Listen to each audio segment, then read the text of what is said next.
The outline of the talk will be as follows. Since the 1990s, the late 1990s, people have had the idea of, actually since the 1980s, people have had the idea of applying kinetic theory to wealth distribution in the same way that it's applied to energy distribution of molecules. The idea is that since the Boltzmann equation describes binary collisions between molecules, and that describes how energy is transported, perhaps something like a Boltzmann equation could be written for wealth distributions in societies. Instead of binary collisions that exchange energy, one would have binary transactions that exchange wealth. That general idea goes back to the 1980s, but nobody really did anything about it until the late 1990s. And then there was some seminal work at that time by both Ispolitov, Krapivsky, and Redner, who wrote a Boltzmann equation for a very simple model of wealth exchange, and also by Viktor Yakovenko at the University of Maryland, who really worked out the solutions to some of the early kinetic equations for income and money, and saw long tails that were consistent with the idea that Vilfredo Pareto outlined a century earlier, that the tails of wealth distribution should follow a power law. Since then, it's been an area of some active research, and what I'll do is give you some of the more recent developments in that area, along with some of the history as we go through. So I'll begin with a description of these models, which have come to be called asset-exchange models, that describe the exchange of assets in binary transactions in a population of economic agents, right? So molecules gets replaced with economic agents, energy gets replaced with, in this talk, by wealth, and you still have the idea of binary interactions between these things. So I'll present the basic model and some of the distribution theory surrounding this model. And later on, we'll go into some of the more recent work on dynamic properties of the model, including measurements of wealth flux and upward mobility. So first of all, the primary mathematical object that we'd like to understand here, we'd like to write a differential equation for, would like to be able to solve for, is what we'll call the agent density function, and we'll denote it by P of W. W is wealth. I'm plotting that on the horizontal axis. P of W is the density function for wealth, for agents, excuse me, in wealth space, so that, excuse me, the number of agents with wealth between A and B is then the integral of this thing between A and B. For the first part of the talk, we're going to be restricting our attention to positive wealth agents. So the integral from 0 to infinity of the agent density function will give you the total number of agents, which we denote as capital N. And the first moment of this thing will give you the total amount of wealth in the society, which we denote as capital W. There are a few potentials that I'll try to remind you of these definitions as we go through, but I'd like to spend 1 minute just stating these definitions up front. If I take the number of agents who have wealth between 0 and W, and I divide that by the total number of agents, I get the fraction of agents who have wealth between 0 and W. And this is denoted by capital F. Its complement, the number of agents with wealth between W and infinity, is denoted by capital A. Capital A is actually the quantity that Pareto plotted empirically a century ago and concluded that it had a power law tail. And obviously F and A add to give you 1. We can do the same thing with wealth. If I take the total amount of wealth held by agents with wealth between 0 and W, that would be this integral, and I divide it by the total amount of wealth in the population, I get the fraction of wealth held by agents with wealth between 0 and W, and we call this L of W. Now, these functions, F and L in particular, F is called the Pareto potential sometimes. Excuse me. L is called the Lorentz potential. Sometimes collectively they're called the Pareto-Lorentz potentials. And this is named, in addition to Vilfredo Pareto, it's named after the American economist Lorentz, who in the early 20th century did some work I'm going to show you on the next slide. Finally, we also can look at an incomplete second moment of the agent density function, and we'll denote that by B. And notice that all of these things depend linearly on the agent density function P. Okay, so what did Max Lorentz do? In his PhD thesis at the University of Wisconsin-Madison in the first decade of the 20th century, he had the idea of plotting L, the fraction of wealth held by agents with wealth less than W, versus F, the fraction of agents with wealth less than W. So to get some intuition for what that parametric plot looks like, so F goes between 0 and 1, L goes on the vertical axis between 0 and 1. Suppose you had a society where everybody had exactly the same amount of wealth. In that case, none of the agents would have none of the wealth. A quarter of the agents would have a quarter of the wealth. Half of the agents would have half the wealth, etc., and you would get a perfectly straight line. So the egalitarian situation is a straight line, this blue line here. Now let's go to the opposite extreme and suppose that you had a totally oligarchical situation in which one person has all the wealth and everybody else has zero wealth. So now we're looking at the flat curve here, which you can maybe barely see. There's a green curve that's absolutely flat here because now 0% of the people have 0% of the wealth. Half of the people have 0% of the wealth. 3/4 of the people have 0% of the wealth. And it's not until you get just a tiny fraction below 1 that this thing jumps up. In the limit of large population, it jumps up discontinuously to get to 1, because it's still true that all of the people have all of the wealth. But the point is the wealth is concentrated in the hands of one person, which makes the curve go up very steeply. Typical curves lie more like this orange curve. I'll show you empirical data for this in a moment, between these two extremes. So you get something that looks like this orange curve or yellow curve.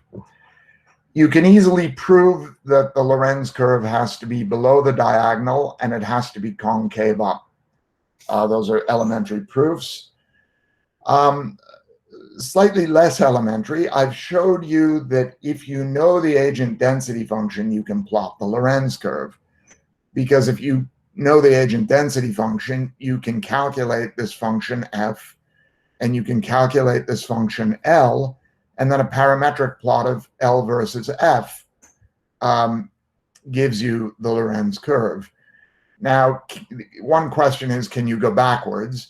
The answer is not without additional information. You have lost in this process the total amount of agents and the total amount of wealth, right? You scaled those out when you get this curve that can be plotted in the unit square in this way. But it is true that if you give me the shape of the Lorentz curve, which I call script L here, and you give me the total amount of agents and the total amount of wealth, then it is true that I can give you back the agent density function. So knowing the Lorentz curve and capital N and capital W, is equivalent to knowing the agent density function. They are equivalent descriptions of the distribution of wealth. The Lorenz curve has certain advantages that we'll get into a bit later. One other thing, there's a common metric of wealth called the Gini coefficient. And what it is twice the area between the diagonal line and the Lorenz curve. In other words, it's the L1 norm of the difference between the diagonal line and the Lorenz curve. Notice that in the egalitarian case, when the Lorenz curve is the diagonal line, the Gini coefficient is 0. In the completely oligarchical case, where you get a Lorenz curve that flatlines until it discontinuously jumps up to 1, then the shaded area is the entire lower triangle, which has area 1/2. Twice that area is 1. So the Gini coefficient goes between 0 and 1. And it's elementary exercise to show, that the Gini coefficient can be written as an integral over P times L or P times A times W. And you go from one of these integral representations to the other simply by reversing the order of integration. That's an exercise for Calculus 3 students. Gini coefficients can be written for either wealth or income. Empirically, it's always much higher for wealth than it is for income. The Gini coefficient for income in the United States, for example, is somewhere between 0.45 and 0.5, somewhere between 45 and 50%. So 45 or 50% of the area of the lower triangle is shaded. For wealth, however, the Gini coefficient of the United States is about 87%. It's much higher. The Lorenz curve lies much lower, closer to the oligarchical situation than it is to the egalitarian situation. In fact, there is the Gini coefficient for the United States in 2013. There's a few things about this that are worth knowing. So the Gini coefficient in 2013 was about 85.5%. As I said in the last slide today, or as of the 2016 survey of consumer finances, it is about 87%. If you look closely, you can see two things. One of them is that it actually dips in the vicinity of the origin. It starts at 0, 0 because 0% of the people own 0% of the wealth, but then it actually drops a little bit. And that's because about 10.5% of the US population has negative wealth. So this curve drops down and reaches a minimum at about 10.5%. And then you have to get up to about 25% or so before you get enough positive wealth agents to compensate for all that negative wealth, and the curve reaches 0 again. So that happens at about 25%. And after that, it goes monotonically upward. Actually, after 10.5%, it goes monotonically upward. But it's negative until you get to about 25%. The other thing about this to notice is that from about 80% on upwards, the right-hand boundary, L equals 85% on upwards, the right-hand part of the curve seems to hit the right-hand boundary. And what this means is that about 25% of the wealth in the US is held by a fraction of agents that can pretty well be approximated by 0. It's a tiny amount of agents that own a finite amount of wealth, okay, which is, just from a mathematical point of view, a mathematical perspective, this is a fascinating idea, and we'll get to it a bit more in subsequent slides, that you can have a finite fraction of the population that does not scale to zero in the population goes to infinity limit, holding a finite amount of wealth held by an infinitesimal number of people, at least in that n goes to infinity limit. So let's start with a description of some of these asset exchange models. Some of beautiful work on this was done in the first few years of this century by Anirban Chakraborty and Vikas Chakrabarty at the time at the Saha Institute in India.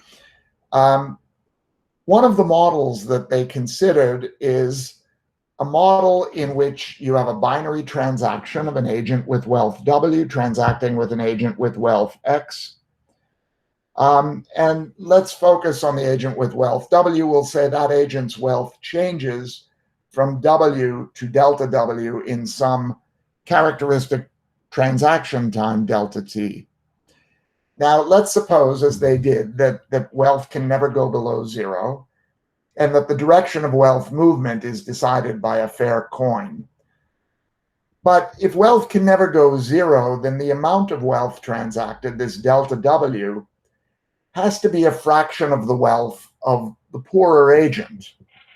Okay, and in that way, you are guaranteed that it'll never go below zero, because after all, if I have a transaction with Bill Gates, and I lose some fraction of his wealth, my wealth may go below zero. So let's call this fraction of the wealth of the lesser agent, taking our cue from random walks, I'm going to call that the square root of gamma delta T. I'm going to say that that's a fraction of the wealth of the poorer agent. I can't quite shade these things in the way I want to with the mouse. I'm hoping you can see this. We take the minimum of the wealth of the two agents. We multiply that by some small fraction. And then we multiply by a random number, eta.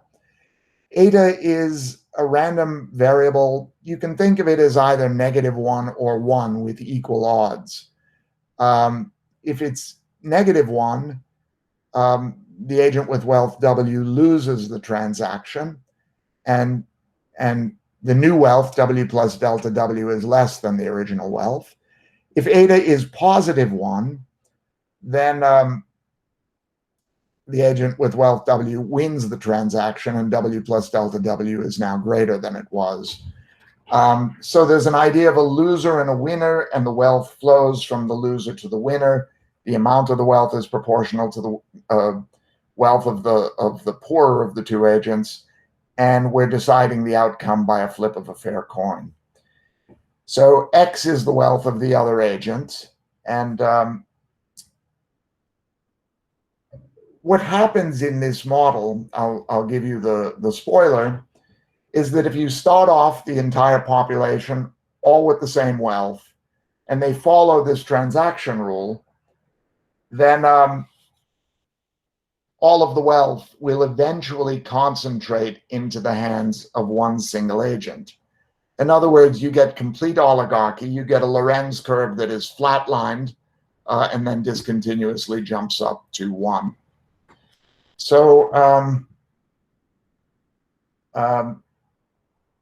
that's surprising, because at least when people view this at the first time, when my students view it for the first time, many of them find this surprising. You're starting off all the agents with the same wealth. You're flipping a fair coin to decide the outcome of the transaction. In some sense, the only thing that breaks the symmetry is the fact that the amount at stake is proportional to the wealth of the poorer agent. But the fact that the coin is fair seems to indicate that you shouldn't get so unfair an outcome. So let me see if I can give you a heuristic argument as to why this is. Let's focus for a moment on the poorest agent in the population. The poorest agent in the population will be the poorest agent in any given transaction. And therefore, the amount gained or lost will be a fraction of that agent's own wealth. That fraction is what we called the square root of gamma delta t on the previous slide. Let's just call it beta here. So either the poorer agent loses beta times their own wealth or gains beta times their own wealth, and they do this with probability 1/2. That means their new wealth is 1 minus beta times W, or 1 plus beta times W. Now, changing wealth in that way is not a standard additive random walk. It's a multiplicative process.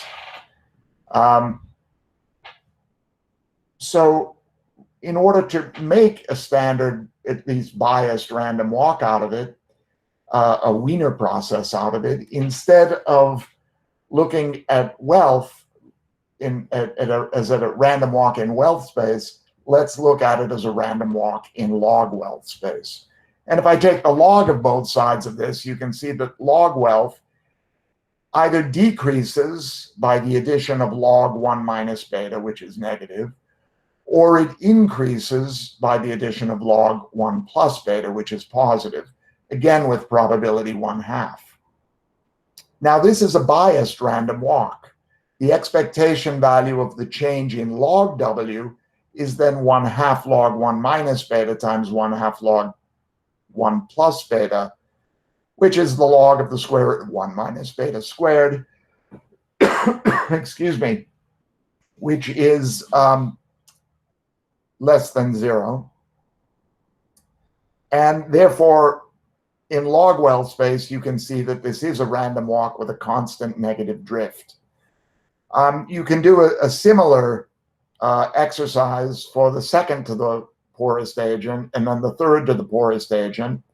And what you'll conclude from that exercise is that they're all losing wealth exponentially, though the rate at which they lose, the time constant of the exponential,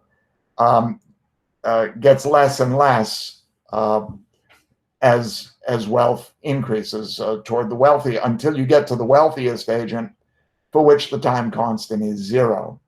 And you can see that in this plot of the wealths of 10 agents. This is a log linear plot of wealth versus time. They all started out with the same wealth. One of them, the one at the top here, mopped up all the wealth. All the others see their wealth decrease exponentially, and the poorest agent sees it increase the fastest.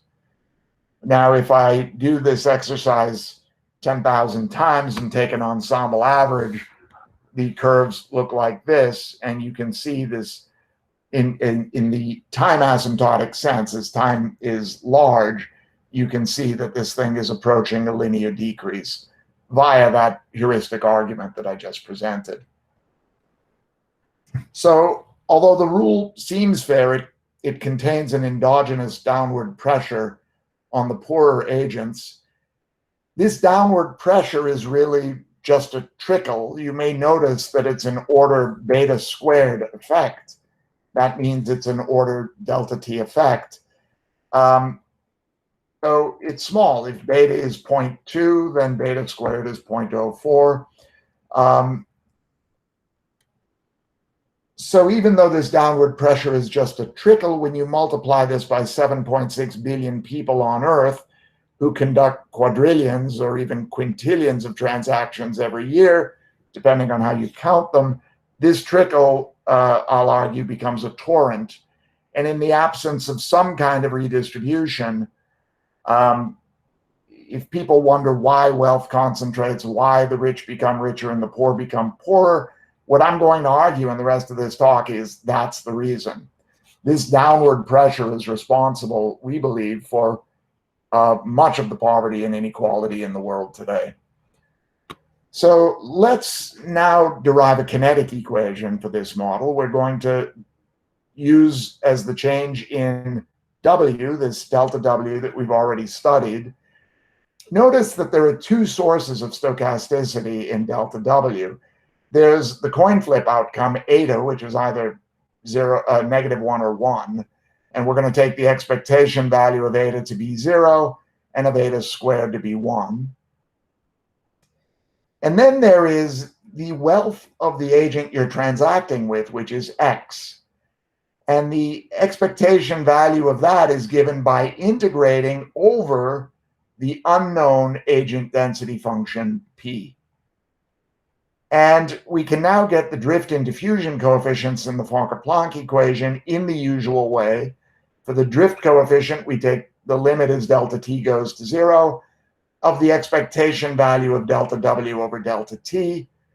And that comes out to 0 because the expectation value of eta is 0. Then we get the diffusion coefficient by taking the expectation value, the limit as delta t goes to 0 of the expectation value of delta w squared over delta t. These are the sort of standard way to derive drift and diffusion in a Fokker-Planck equation. When you do that, you get this integral here for the diffusion coefficient. And you can do that in terms of the Pareto and Lorentz potentials that I introduced earlier, and write the answer in terms of those A and B functions. Now, those, you'll remember, are linear functionals of the unknown distribution. And therefore, the Fokker-Planck equation that you get is a quadratically nonlinear equation, because A and B are linear functionals of P, and they get multiplied by P on the right. So you have a nonlinear diffusion-like equation. It's fairly easy to show that this conserves capital N and capital W, as it must, because the underlying statistical process conserves them. And then what you can do, and this Fokker-Planck equation for Chakraborty's model was written down in some of our work in 2014. And then to take it a step further, what you can do is show that the Gini coefficient itself is an H function for that Fokker-Planck equation. And that shows that the Gini coefficient must increase under these dynamics, which is another way of showing that wealth concentrates. And the time asymptotic limit of the Gini is then 1, which is the state of complete oligarchy. So this model has, as a global equilibrium, not a Maxwell-Boltzmann distribution, but a state of total oligarchy. In fact, the paper we wrote proved it not only for the Fokker-Planck equation, for the more general Boltzmann equation, in other words, with finite delta t between collisions, but otherwise a continuous equation for the one agent density function. Then a year later, Christophe Chorot at the Sorbonne proved that the underlying statistical process itself, proved this rigorously for finite delta t and no molecular chaos assumption, increases the Gini coefficient in the almost surely sense. In other words, with probability 1, but that doesn't mean that the set of cases where G could decrease is null. So in the sense of almost surely increasing, he was able to show that using Dub's martingale theorem. But this raises an interesting question. If all of this goes to oligarchy, where did the money go? Suppose, well, you could say it went to the oligarch, but let's put a bit of a finer point on that. Suppose that we start the simulation with some number of agents and some positive wealth. Let's ask the question, what is the limit as t goes to infinity of the agent density function? Well, everybody loses their wealth except for an infinitesimal number of agents. So your first impulse might be to say that the agent density function runs down to n times the delta distribution. And that would get the agent density right, but it would not get the wealth density right, because if I take the first moment of that, I get 0. We know the model conserves wealth. And so where did all the wealth go? By the way, you can ask the same question about the fundamental solution to the heat equation. And we have a review paper comparing this problem to that problem. Let's try to examine this as a sequence of distributions. What really happens is that you have n-1 agents with zero wealth and one agent with all the wealth. But remember that we're taking a continuum limit as the number of agents becomes a continuous number, so that you could have, instead of discrete agents, you can have fractions of agents. So we could have n-1/2 agents with zero wealth and a half an agent with twice the total wealth in the system, or a third of the agents with n-1/3 of the agents with zero wealth, and 1/3 of an agent with 3 times the amount of wealth in the system. And now suppose you take the limit as this quantity you're subtracting from n, the fraction of an agent that is represented by the oligarchy goes to 0.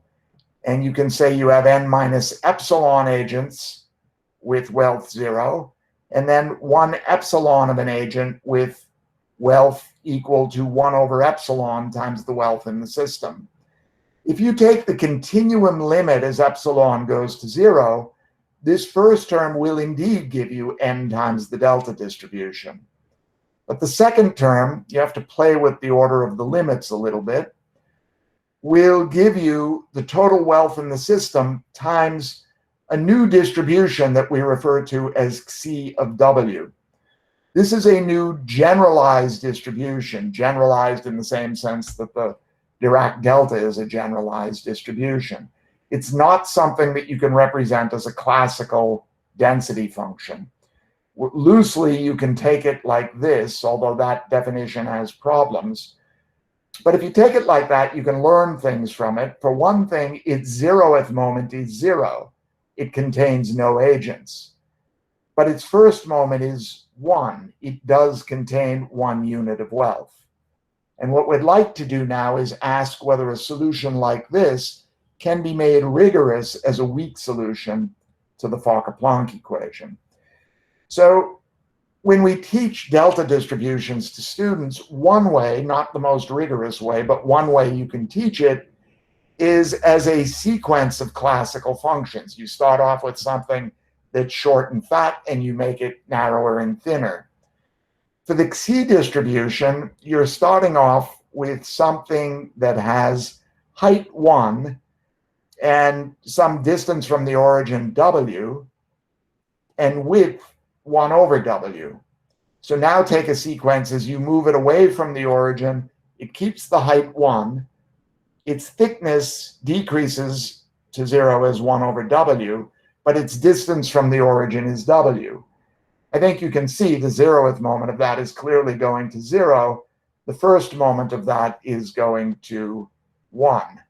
So if the delta distribution, Dirac's delta, represents one agent holding 0 wealth, the xi distribution represents 1 unit of wealth held by 0 agents because the thing has gone off, way off the tail of the distribution. So this gives you a way to understand the phenomenon of oligarchy as a generalized distribution. You can make this rigorous actually using Sobolev-Schwartz distribution theory. I'm not going to go into that much here, but I can address it afterwards if there are questions about it. A short point about this, it's not easy to do. You cannot use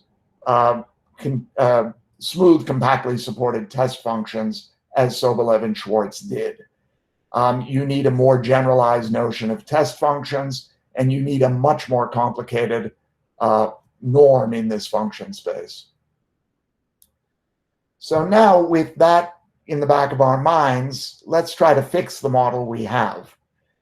We've seen that it collapses. This is Chakraborty's model, which is sometimes called the yard cell model. It collapses to complete oligarchy, but complete oligarchy is unrealistic.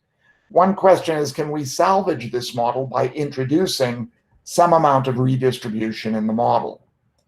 So one thing that you could do is tax the wealth of the transacting agents at some fixed rate which we'll call chi, and that rate is per wealth per transaction. So per transaction per time delta t, you tax somebody at a rate chi delta t times their wealth.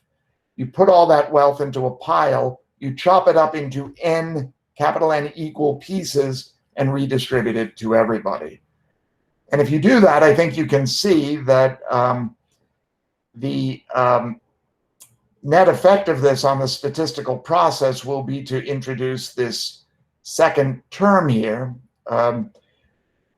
Agents with wealth greater than the mean wealth, W over N, will end up losing net wealth, and agents with wealth less than the mean wealth will end up gaining net wealth as a result of this redistribution. The net effect of the redistribution term itself, however, conserves wealth. For those of you familiar with these processes, I think you can see that that is a classic Ornstein-Uhlenbeck term on the statistical process, and it gives rise to an Ornstein-Uhlenbeck term in the Fokker-Planck equation. But this is not what's sometimes called the Ornstein-Uhlenbeck equation, because you still have a nonlinear diffusivity. But you get a drift term due to redistribution, and you still have the very same nonlinear diffusion term that you had in the original yard cell model. Now, the question is, will that redistribution stop it from collapsing to oligarchy and stabilize the distribution? The answer is yes. What you're seeing in the left-hand figure are steady-state Lorenz curves with varying amounts of redistribution. As the redistribution gets larger, then the Lorenz curves go up toward the egalitarian diagonal line. As the redistribution coefficient is smaller, it moves down toward the oligarchical situation. If you were to plot the Gini coefficient as a function of the redistribution, by the way, this thing on the x-axis in the right-hand figure should be chi. The Gini coefficient unsurprisingly decreases as chi increases. Though at large values of chi, it decreases slower than you might think. It's roughly a power law like chi to the minus 1/3 power. First question we can ask, these Lorenz curves, especially the ones closer to the bottom, don't look so different from empirical Lorenz curves. Could we choose a value of chi that would match empirical data? This is the closest that you can get if you take the 2013 Household Wealth Distribution Survey of Consumer Finance's data for the United States. The empirical data is the red curve, and that's the one I showed you earlier. And by choosing a particular value of chi, and it was 0.02 something, and I'm afraid I didn't write it on this slide, you get the dashed blue curve. Now, this does not have negative wealth. The model doesn't have negative wealth in it, so it's unsurprisingly the red curve we know dips down at the beginning. The blue curve can't do that. We also know that the red curve will pretty much come close to hitting the right-hand boundary, giving you some of that C distribution, that oligarchical distribution. That doesn't happen in this model. But still, it comes to less than average error, an error of about 2% across the board, maximum error of about 2% across the board, which you might argue is not too bad. But we can do better than this. The next phenomenon to include in this, sorry, can you give me a time check? I don't have my cell phone with me, unfortunately.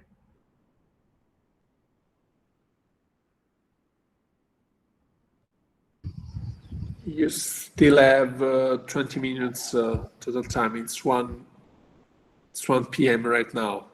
Okay, very good. Thank you. Welcome. The next thing we'll introduce is something called wealth attained advantage.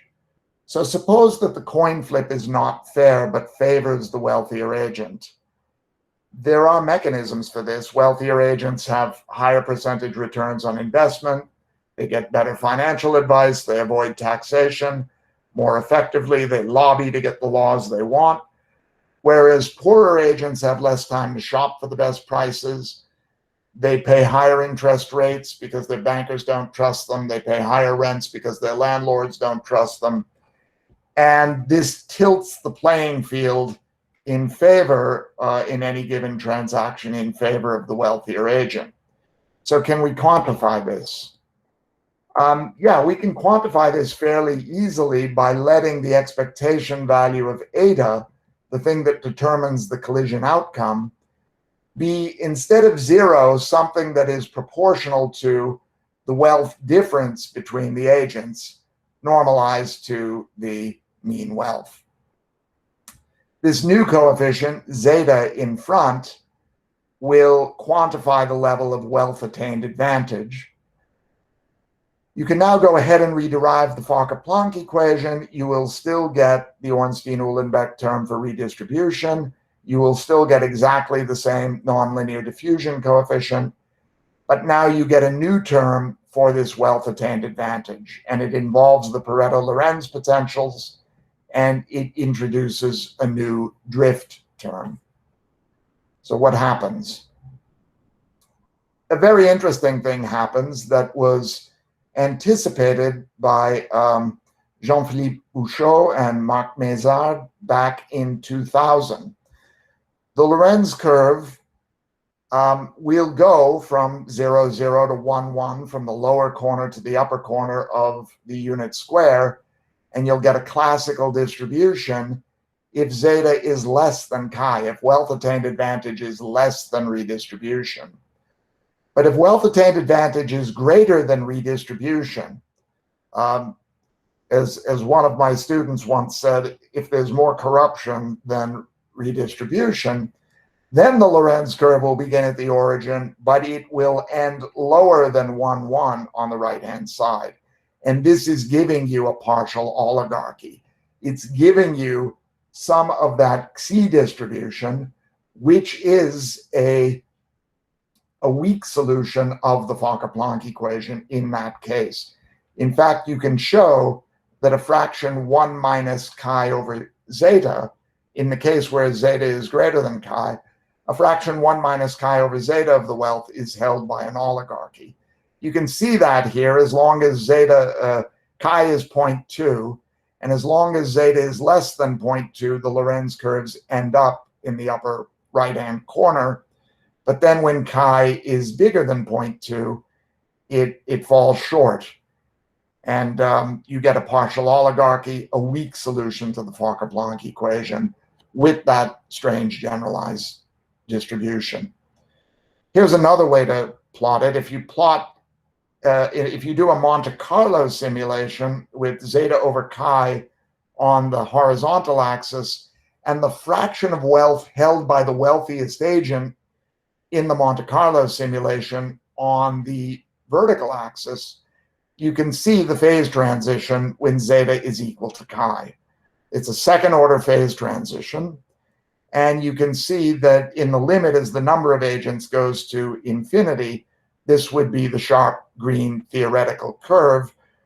The finite size effects are responsible for keeping the curve a bit above 0 when zeta is less than chi, and keeping it a bit off the curve when zeta is greater than chi. But in the limit of large number of agents, it's a classic second order phase transition. And it's called wealth condensation because a finite fraction of the wealth is condensing into the hands of an oligarchy with 0 agents. Interestingly, if you plot zeta and chi for different countries and look at the empirical values, it happens that most countries are very close to criticality, slightly above criticality in all of the cases that we've looked at so far, with the exception of the Netherlands. I don't know what's going on in the Netherlands to make them slightly subcritical, but everybody is pretty close to critical. Now you can do the inverse problem and figure out the nearest chi and zeta to match the survey of consumer finances data. Now you can match the upper tail much, much better than you could before, though the maximum error down the bottom is still on the order of 2%. But most of that error is now near the bottom because we still don't have a mechanism for negative wealth. A few quick observations. If I exchange chi and zeta, that will obviously have the effect of exchanging a subcritical state to a supercritical state. If you imagine that zeta over chi is like a temperature, then it has the effect of inverting that temperature. And an interesting thing happens. This subcritical state in the solid line here then becomes a supercritical state, which is the dotted line there.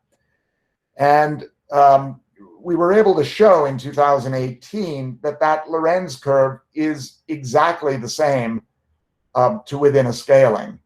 And this is the phenomenon of duality in physics, very similar to the Kramers-Vannier observation in the 1940s about the Ising model in 2 dimensions, the idea that it exhibits this duality when you invert temperature. That is present in this wealth condensation phase transition. This is the description of partial oligarchy that is a weak solution to the equation. The actual generalized solution is equal to a classical solution for the non-oligarchs plus some fraction of the wealth times this strange C distribution for the oligarchs. And C, as I've said before, is that should be 0 when zeta is less than chi, the fraction of wealth held by the oligarchs. That top number should be 0. And then it's 1 minus chi over zeta if you're in the oligarchical situation. Another exact result of this is that for any initial condition whatsoever, the evolution of this fraction of agents held, fraction of wealth held by the oligarchy obeys an ordinary differential equation. And this is an exact result. And it's an autonomous ordinary differential equation. It depends on chi and zeta, but not on the distribution of the non-oligarchs. And it's a logistic equation. And the equilibrium you get is C equals 0 if zeta is less than chi, and it's C equals the oligarchical value 1 minus chi over zeta if zeta is greater than chi. Now we need to deal with the negative wealth agents, and we can do that. I will just skim over this in the interests of time by allowing a rigid shift of the agent density function in wealth space. In other words, we are not just fitting to a distribution, we're fitting to an equivalence class of distributions that are equivalent to within a shift. This introduces one additional parameter called lambda to the Fokker-Planck equation. And the idea is that wealth now is not confined to 0 to infinity. It's confined to negative lambda times the mean wealth up to infinity. So without going into the details, if I now include this third parameter lambda and fit to actual empirical wealth data, I get fits that are accurate to within about 1/5 of 1%. And that's true for the US over a 30-year period, and there's a bunch of years in between I'm not showing. It's also true for data from European central bank countries. This model, which we call the affine wealth model, fits remarkably well. Let me finish with 2 quick time-dependent results, 2 more time-dependent results. One of them is that we could look at the flux of agents and the flux of wealth in the Fokker-Planck equation, and I've written expressions for them here. You might argue that, well, we could put the empirical wealth distribution, P, in there, and we could get the fluxes out. Now that we have a model that we know is accurate in the steady state, maybe this would give us what the fluxes look like if we put the empirical distribution in. Unfortunately, we can't quite do that because the drift coefficient sigma depends on the parameters zeta and chi and zeta, chi, and lambda that we fit. And we got those by fitting to a steady state distribution. To get the steady state, you set the time derivative in the Fokker-Planck equation equal to 0 and integrate once in W to get a ordinary differential equation. But if you use that to get zeta and chi, you're making first order errors in zeta and chi and lambda. And those errors are of the same magnitude as the correction to the distribution that you want in order to get the fluxes. In other words, what you need to do is a perturbative approach where you treat the time derivative as small, of order epsilon, and you have to acknowledge that there will be corrections of order epsilon to the parameters because you fit those to a steady state distribution. Then you have to solve the whole thing perturbatively. So this is work being done by my student Shang Zhu at this point in Press and Frontiers in Physics, but I'll give you the results. When you do this perturbatively, what you find is that the agent flux is negative. We won't go into what this little spike is near 0, but it is negative if your wealth is less than or equal to about 7 times the mean wealth. In that case, you are moving down as an agent. If you're 7 times the mean wealth upward, you are moving up, though this curve will eventually asymptote back to 0.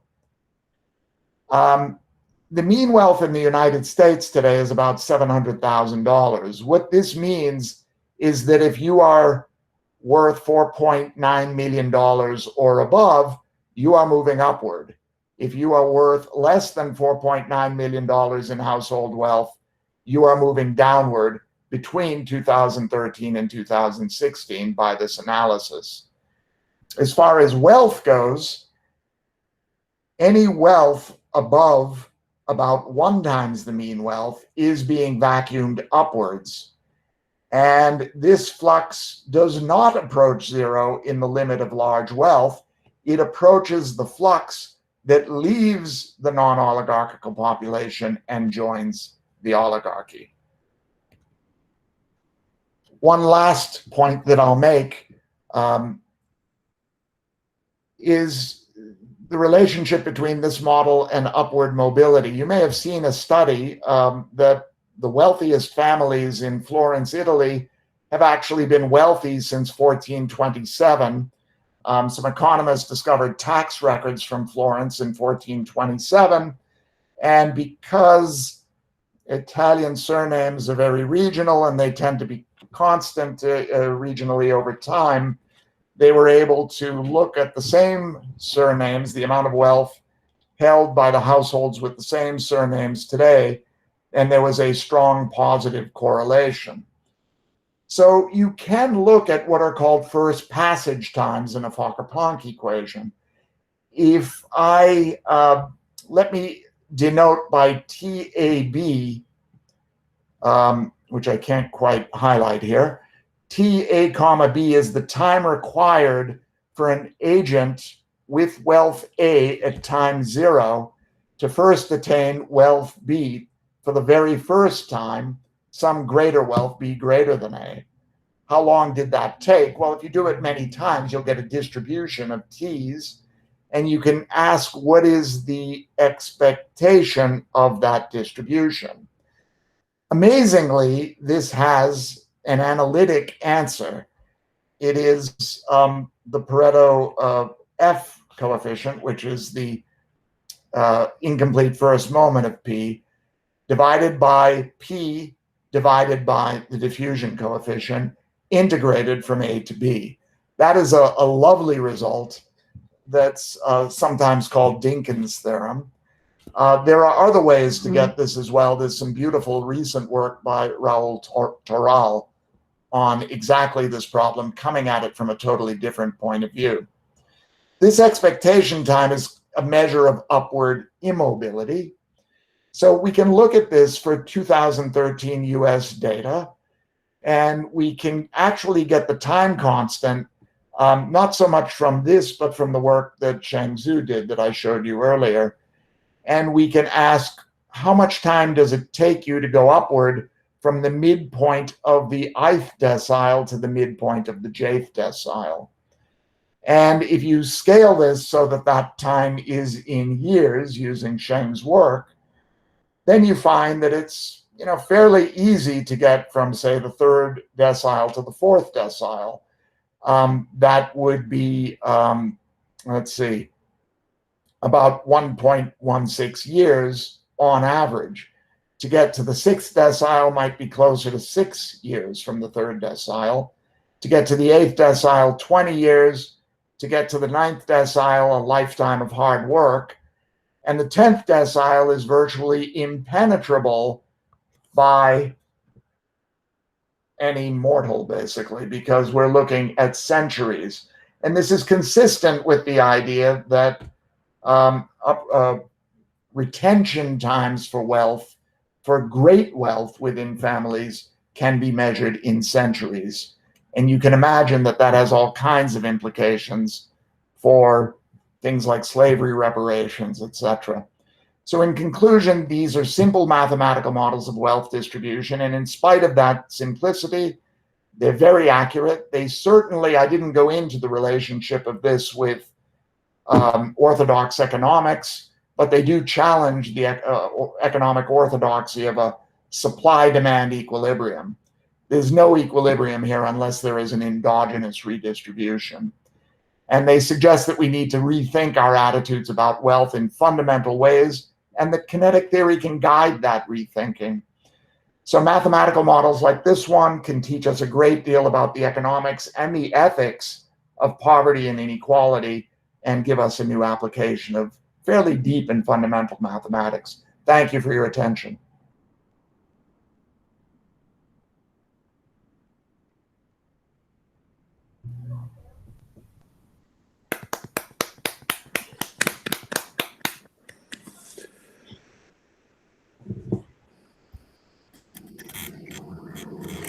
Hi.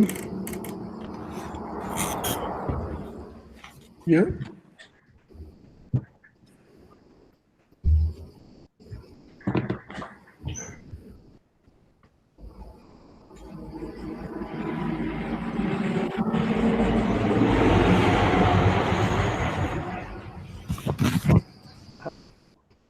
Hi, Bruce. May I ask a question? Yes, Alexander, is that you? Yes, me, exactly. Very nice talk again, Bruce. Nice to see you too. So the quantity that you're fitting here is this wealth distribution, right? So that's where you have the actual data that you're putting in, right? But there's also a lot of data on taxation, I presume, and that's currently used as a fitting parameter, right? Rather than something that's obtained from the data.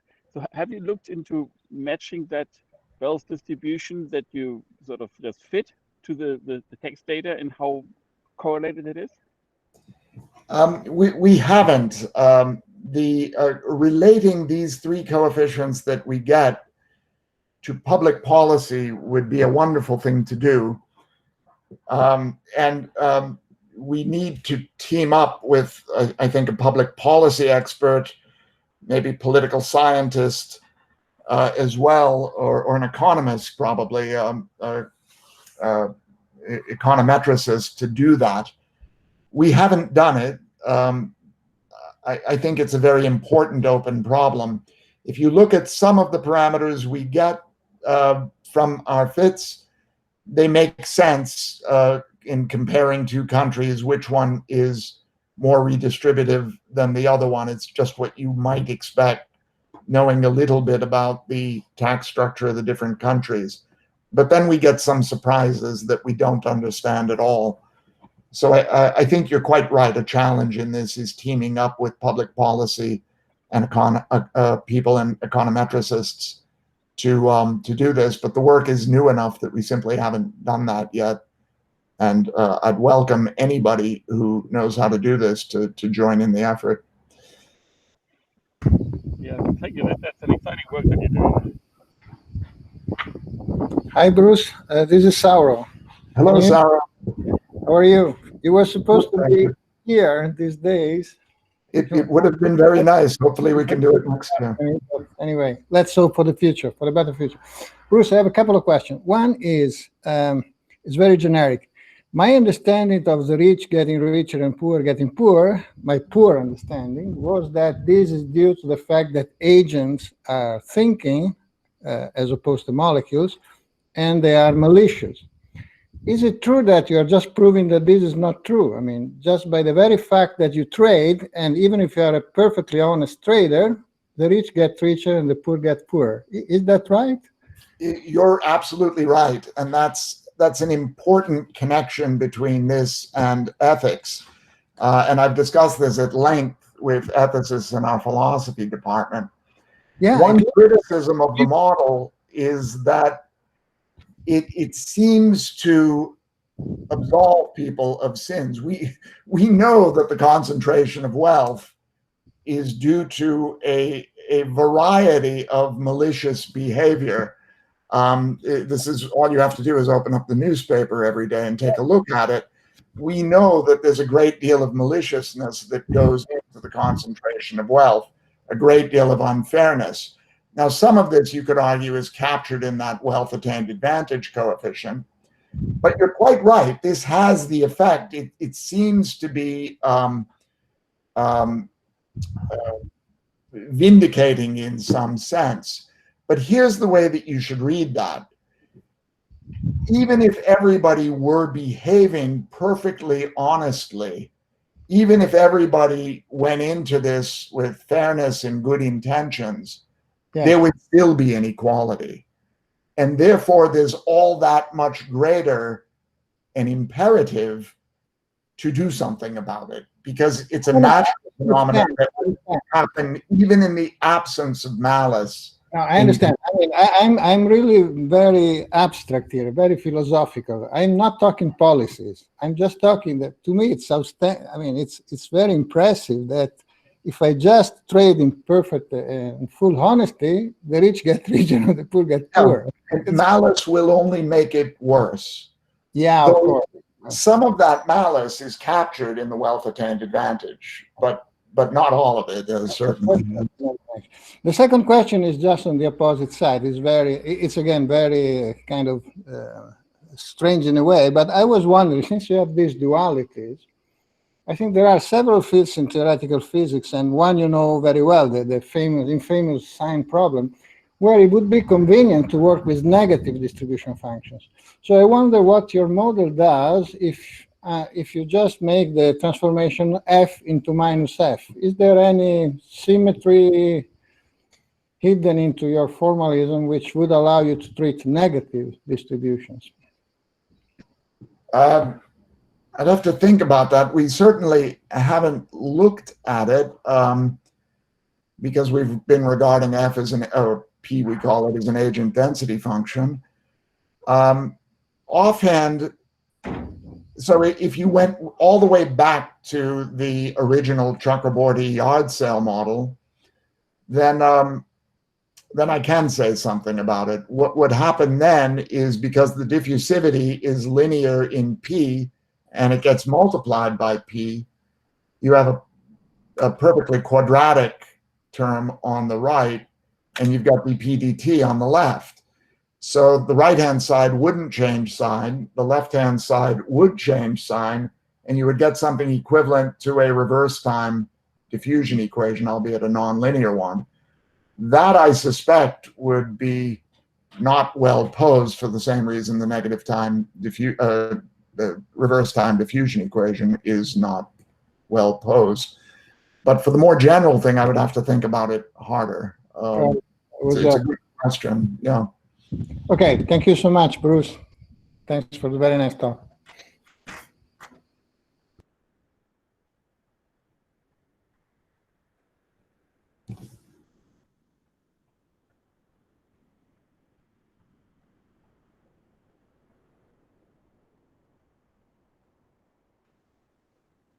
Bruce, there's one question in the comments. I'm not sure if you've seen that by David Pillow. Oh, what happens if the total wealth varies with time instead of being constant? Yeah,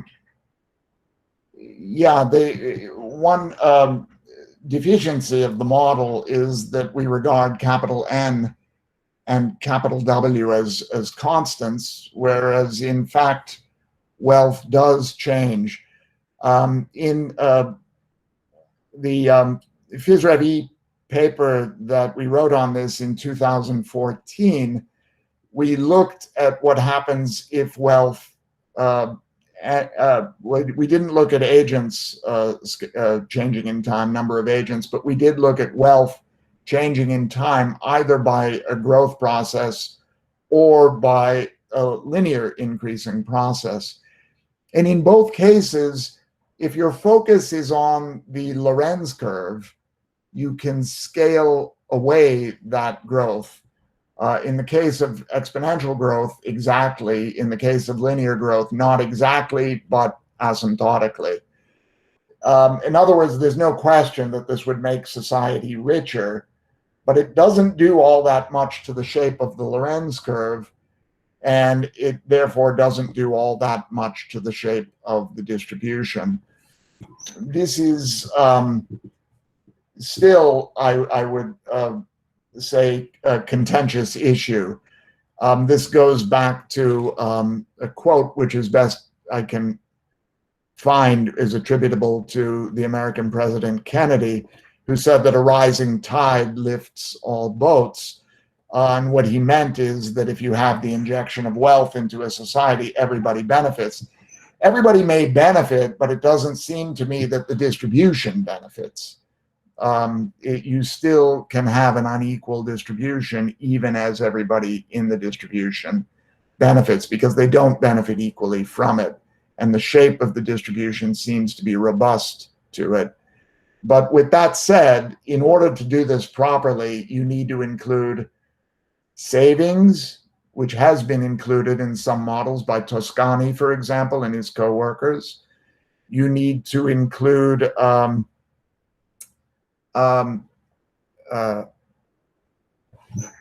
possibly mesoscale structures between individuals, larger than individuals but smaller than the society, such as corporations.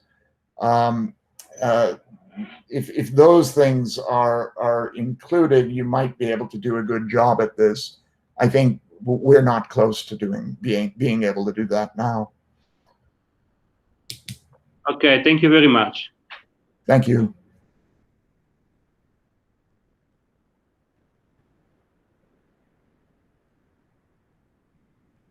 Can I ask you about scales? Yes. So you were talking about agents in a country, but did you also did it for a union of countries? Like, for example, you plotted the Austria and Germany, but for example, for the EU or for America as such. So could you see the same for the example for the EU, that the rich country is getting richer while the poor country is getting poorer? Yes, we've seen in the sense that, oh, you mean for the fluxes at the end, or? Yeah, exactly. So I mean, no, we have not yet applied the flux work, the work by Sheng Zhu, to the data from the European Central Bank countries. We would like to do that. So the United States actually publicizes all of its household wealth survey data online. You can just download it in an Excel spreadsheet. For the ECB, the European Central Bank, you have to apply to get this data as an academic, and you're made to sign a statement saying that you will not publish the raw data and publish it only in aggregate form. And they only give the data, at least in so far anyway, they've only given us 1 year. And with 1 year, we don't have enough to work out the fluxes. We need to be able to approximate the time derivative. So we got it working first for the United States, where we have data over a 30-year period. Now that we have that, we are going to go back to the ECB and apply for more data. And if they give it to us, we'll do precisely what you're saying and try to work out what those curves look like for the various ECB countries. Bruce, I'm wondering if what Stefan was asking was also, if you think of countries as actors, would you find the distribution of wealth among countries being distributed in the same manner? Yeah, we've been again, largely because of the availability of data, we've been a little bit inconsistent about that. We've treated the United States as a whole because it's hard to get state-by-state wealth data. But we've treated each ECB country separately because we have data for the 15 countries that are served by the ECB, 14 or 15. We could aggregate those. In other words, we could take Germany and Austria and look at their union. I think we have enough information to do that. If we only had the data at 2 different times, we could do that and back out the fluxes. Interestingly, when you look at metrics of inequality like the Gini coefficient, one nice feature that some of them have, the Gini coefficient doesn't have this feature, is that they are subgroup decomposable.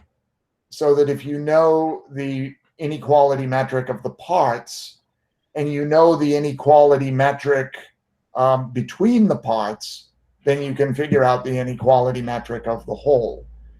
So for example, and one inequality metric that does this is called the tile index. If I know the tile index for each of the 50 states of the United States, and I know the tile index for a population of 50 people with the mean wealth of each state, then I can figure out the tile index of the United States. So you know the intrastate tile indices, and you know the interstate tile indices, tile index, which is like an inequality of mixing. In some sense, it's reminiscent of entropy in some ways. It's an inequality of mixing between the states. So if you know all those things, you can get the inequality index of the whole. Very few known metrics of inequality obey that property. But if we were to look at that, it would make sense to use indices of inequality like that.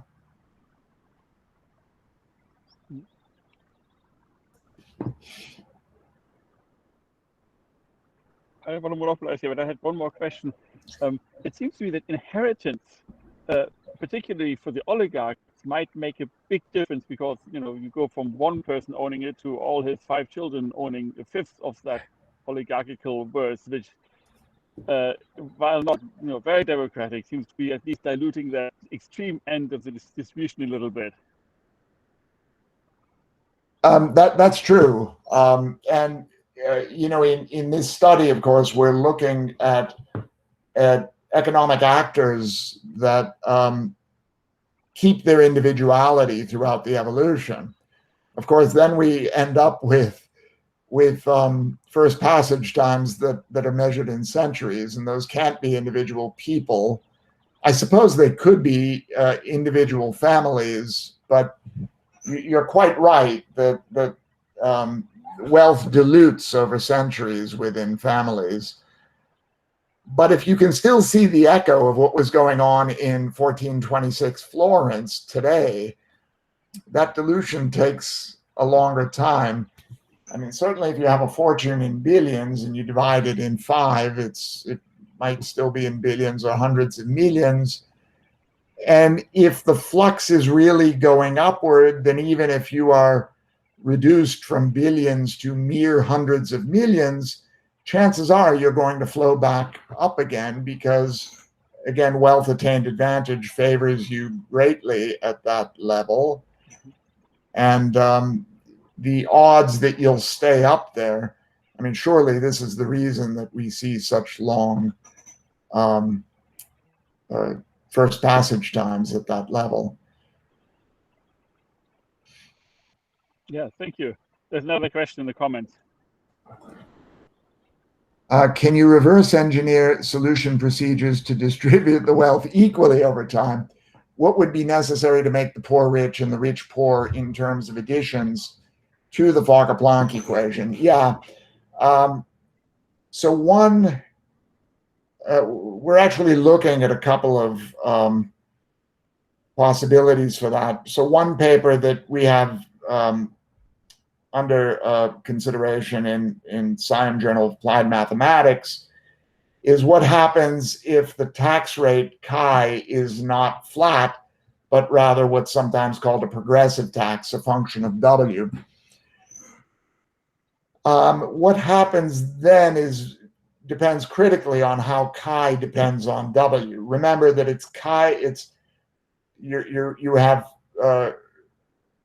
a tax that is compounded continuously at a rate chi. So in time delta t, you are taxed at a chi delta t rate, and then this is distributed uniformly.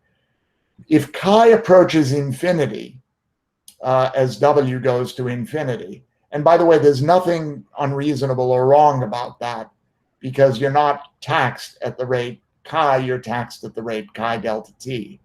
I mean, it will very quickly lower your wealth to the point where you're not taxed as much and smooth things out.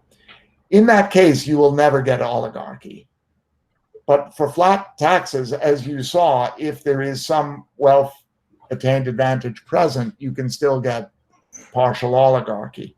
So I would say that the best thing that you could do is impose a progressive tax instead of a flat tax. In the United States, if you look at, you can't just look at income tax. You have to look at income tax, sales tax, capital gains tax, inheritance tax, and look at their aggregate effect. Macroeconomists have done this, and it's pretty close to flat, except when you get up to the level of centimillionaires or billionaires, and they actually pay at a lower rate than the rest of us. Instead of going up at the end and becoming a progressive taxation rate, it actually goes down. If you make it go up, that's the best way to create more equality. The other thing that you could do is look at metrics like the Gini coefficient and ask what form this wealth-dependent taxation rate should take in order to have the greatest effect at reducing inequality by the Gini coefficient or any other metric you prefer. But the only answer to the question really is either increased taxation or progressive taxation. Increased taxation is not as good. As you saw on that curve I flashed up there, when you plot redistribution, you plot Gini versus redistribution. Yeah, if you're up at a Gini coefficient of 87%, like the United States, then increasing redistribution will help quite a bit. But if you get to a country where the redistribution is down in the 30 or 40, even 50% range, there aren't many such countries, by the way. Most of them have wealth Ginis that are higher. But at that point, increasing redistribution has diminishing returns on decreasing the Gini. So you're much better off with progressive taxation to fix the problem. I don't know of a better way to fix it. The political will doesn't seem to be there in much of the world today for strongly progressive taxation, but it's what needs to be done.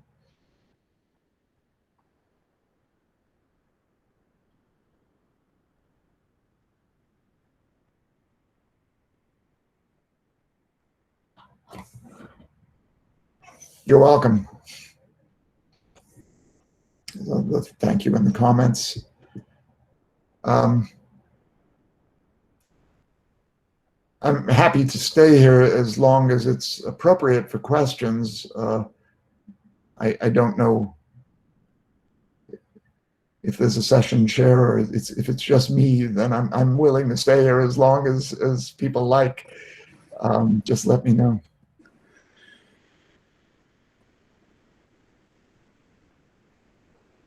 I mean, theoretically, Daniele Chiappini speaking. Theoretically, you are supposed to be the chair of yourself, but I mean. Oh, all right. Then Yeah. I've done a very bad job as chair in that case. Yeah, then I should have cut myself off much earlier. You're missing lunch because of this. No worries about that. It was But of so course, it's interesting. not as though everybody's collecting together for lunch. But Yeah, but it's good to have such a discussion after a talk.